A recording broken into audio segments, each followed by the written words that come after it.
called the Great Year. And ancient societies were very aware of this, and they referred to each 2150-year period as an age. From 4300 BC to 2150 BC, it was the age of Taurus, the bull. From 2150 BC to 1 AD, it was the age of Aries, the ram. And from 1 AD to 2150 AD, it is the age of Pisces, the age we are still in to this day. And in and around 2150, we will enter the new age, the age of Aquarius. Now, the Bible reflects, broadly speaking, a symbolic movement through 3 ages while foreshadowing a 4th. In the Old Testament, when Moses comes down Mount Sinai with the 10 Commandments, he is very upset to see his people worshiping a golden bull calf. In fact, he shattered the stone tablets and instructed his people to kill each other in order to purify themselves. Most biblical scholars will attribute this anger to the fact that the Israelites were worshiping a false idol or something to that effect. The reality is, the golden bull is Taurus the bull, and Moses represents the new age of Aries the ram. This is why Jews even today still blow the ram's horn. Moses represents the new age of Aries, and upon the new age, everyone must shed the old age. Other deities mark these transitions as well, such as Mithra, a pre-Christian god who kills the bull in the same symbology. Now Jesus is the figure who ushers in the age following Aries, the age of Pisces, or the 2 fish. Fish symbolism is very abundant in the New Testament. Jesus feeds 5,000 people with bread and 2 fish. When he begins his ministry walking along Galilee, he befriends 2 fishermen who follow him. And I think we have all seen the Jesus fish on the back of people's cars. Little do they know what it actually means. It is a pagan astrological symbolism for the sun's kingdom during the age of Pisces. Also, Jesus' assumed birth date is essentially the start of this age. At Luke 22:10, when Jesus is asked by his disciples where the last Passover would be, Jesus replies, "Behold, when ye are entered into the city, there shall a man meet you, bearing a pitcher of water. Follow him into the house where he entereth in." This scripture is by far one of the most revealing of all the astrological references. The man bearing the pitcher of water is Aquarius, the water bearer, who is always pictured as a man pouring out a pitcher of water. He represents the age after Pisces, and when the sun, God's Son, leaves the age of Pisces, Jesus, it will go into the house of Aquarius, as Aquarius follows Pisces in the precession of the equinoxes. All Jesus is saying is that after the age of Pisces will come the age of Aquarius.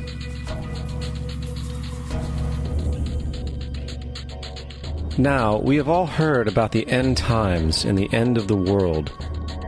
The cartoonish depictions in the book of Revelation aside, the main source of this idea comes from Matthew 28:20, where Jesus says, "I will be with you even to the end of the world." However, in the King James Version, world is a mistranslation, among many mistranslations. The actual word being used is eon, which means age.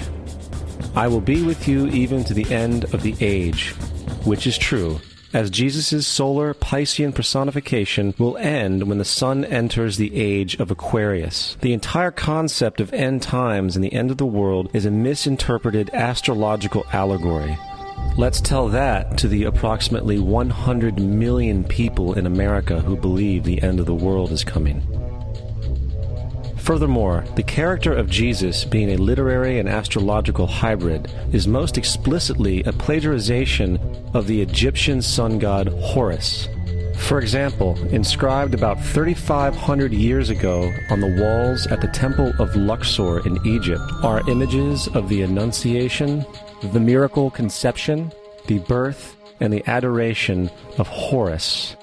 The images begin with Thoth announcing to the Virgin Isis that she will conceive Horus, then Neph, the Holy Ghost, impregnating the Virgin, and then the virgin birth and the adoration. This is exactly the story of Jesus' miracle conception.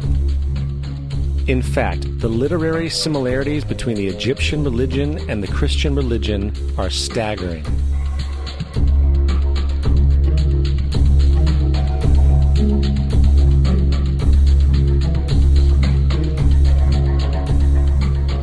And the plagiarism is continuous. The story of Noah and Noah's Ark is taken directly from tradition.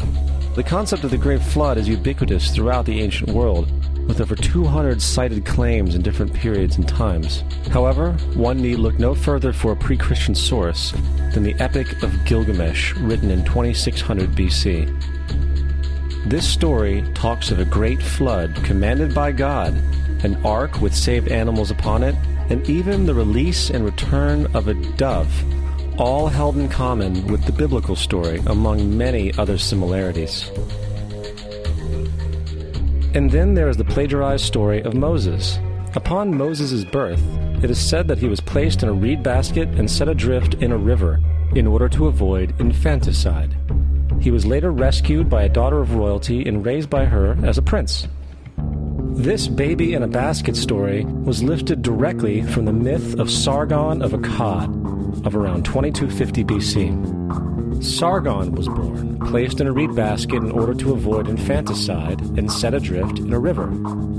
He was in turn rescued and raised by Aki, a royal midwife. Furthermore, Moses is known as the lawgiver, the giver of the Ten Commandments, the Mosaic Law. However, the idea of a law being passed from God to a prophet up on a mountain is also a very old motif. Moses is just another lawgiver in a long line of lawgivers in mythological history. In India, Manu was the great lawgiver. In Crete, Minos ascended Mount Dicta, where Zeus gave him the sacred laws, while in Egypt there was Meses, who carried stone tablets and upon them the laws of God were written. Manu, Minos, Meses, Moses. And as far as the Ten Commandments, they are taken outright from spell 125 in the Egyptian Book of the Dead. What the Book of the Dead phrased, "I have not stolen," became "thou shalt not steal." "I have not killed," became "thou shalt not kill." "I have not told lies," became "thou shalt not bear false witness," and so forth. In fact, the Egyptian religion is likely the primary foundational basis for the Judeo-Christian theology. Baptism, afterlife, final judgment, virgin birth, death and resurrection, crucifixion, the Ark of the Covenant, circumcision, saviors, Holy Communion, Great Flood, Easter, Christmas, Passover, and many, many more are all attributes of Egyptian ideas long predating Christianity and Judaism. Justin Martyr, one of the first Christian historians and defenders, wrote, "When we say that he, Jesus Christ, our teacher, was produced without sexual union, was crucified and died and rose again and ascended into heaven, we propound nothing different from what you believe regarding those who you esteem sons of Jupiter." In a different writing, Justin Martyr said, "He was born of a virgin, accept this in common with what you believe of Perseus." It's obvious that Justin and other early Christians knew how similar Christianity was to the pagan religions. However, Justin had a solution. As far as he was concerned, the devil did it. The devil had the foresight to come before Christ and create his characteristics in the pagan world. Fundamentalist Christianity, fascinating. These people actually believe the world is 12,000 years old. Swear to God. I actually asked one of these guys, okay, dinosaur fossils. He says, dinosaur fossils? God put those here to test our faith.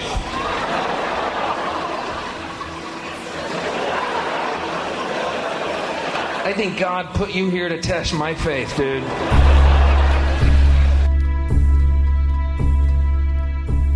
The Bible is nothing more than an astrotheological literary hybrid, just like nearly all religious myths before it. In fact, the aspect of transference of one character's attributes to a new character can be found within the book itself. In the Old Testament, there is the story of Joseph. Joseph was a prototype for Jesus. Joseph was born of a miracle birth. Jesus was born of a miracle birth. Joseph was of 12 brothers. Jesus had 12 disciples. Joseph was sold for 20 pieces of silver. Jesus was sold for 30 pieces of silver. Brother Judah suggests the sale of Joseph. Disciple Judas suggests the sale of Jesus. Joseph began his work at the age of 30. Jesus began his work at the age of 30. The parallels go on and on.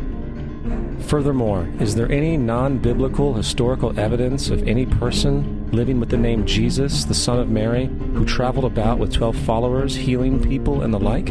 There are numerous historians who lived in and around the Mediterranean, either during or soon after the assumed life of Jesus. How many of these historians document this figure? Not one.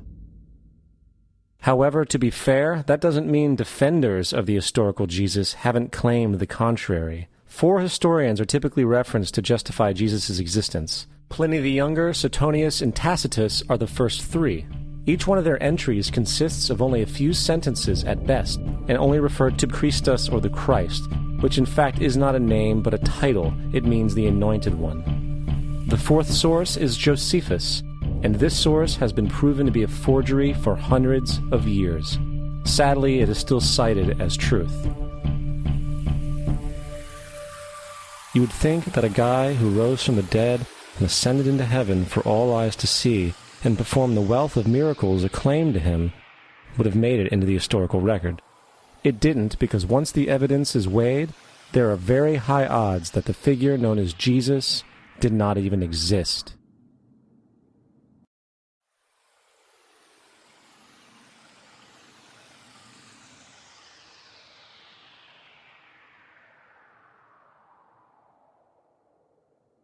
We don't want to be unkind, but we want to be factual.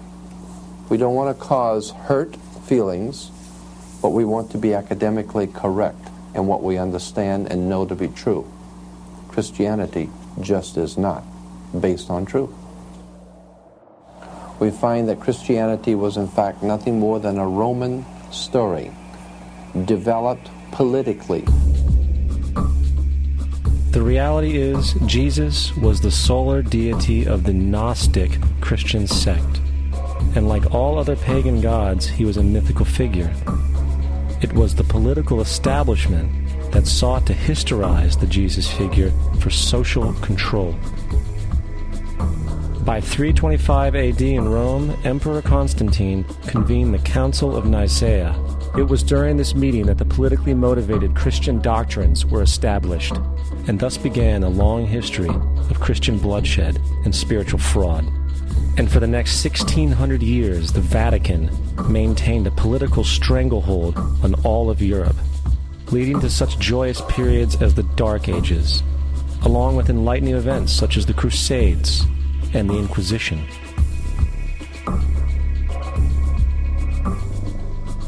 Christianity, along with all other theistic belief systems, is the fraud of the age.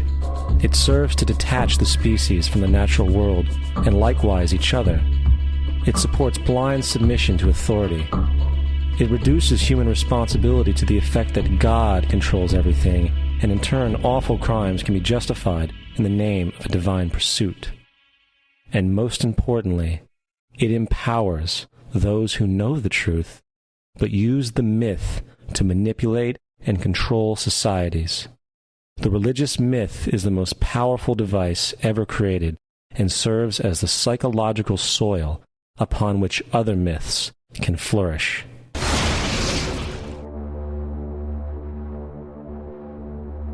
A myth is an idea that, while widely believed, is false. In a deeper sense, in the religious sense, a myth serves as an orienting and mobilizing story for a people. The focus is not on the story's relation to reality, but on its function. A story cannot function unless it is believed to be true in the community or the nation. It is not a matter of debate. If some people have the bad taste to raise the question of the truth of the sacred story, the keepers of the faith do not enter into debate with them. They ignore them or denounce them as blasphemers. It is wrong, blasphemous, and sinful for you to suggest, imply, or help other people come to the conclusion that the U.S. government killed 3,000 of its own citizens.